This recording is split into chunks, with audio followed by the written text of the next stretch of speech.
Hi guys. खरं आहे. Hi guys.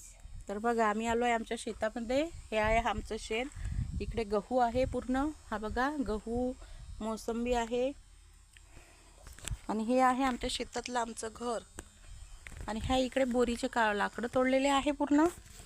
आणि तिकडे आमचं चण्याचं शेत आहे. काय करता मित्रांनो, कास्तकारांचे खूप हाल आहे.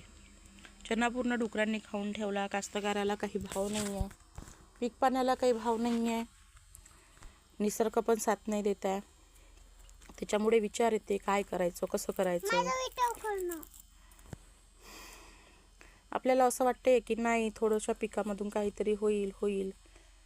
पण काही नाही. निसर्ग कधी साथ देत नाही. कधी जनावरं खाऊन टाकतात शेतकऱ्याला. गव्हर्नमेंट काही भाव देत नाही. गव्हर्नमेंटने बाकी काही नाही, पण शेतकऱ्याच्या कष्टाला थोडंसं जाणलं पाहिजे, भाव दिला पाहिजे, एवढंच वाटते. बाकी काही नाही.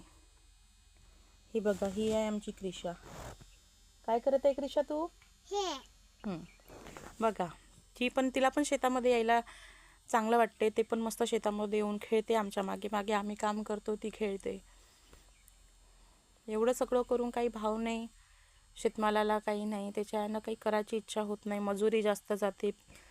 बियाणाला भाव जास्त आहे. खत, औषध. इकडे बाबांना चणा आणला, पाणी आणलं जेवण करायसाठी. बघा इकडे पूर्ण गहू आहे. इकडे पूर्ण मोसंबी आहे. हे बघा इकडे क्रिशा. हे बघा इकडे कपाशी, मोसंबी सगळे आहे. बघा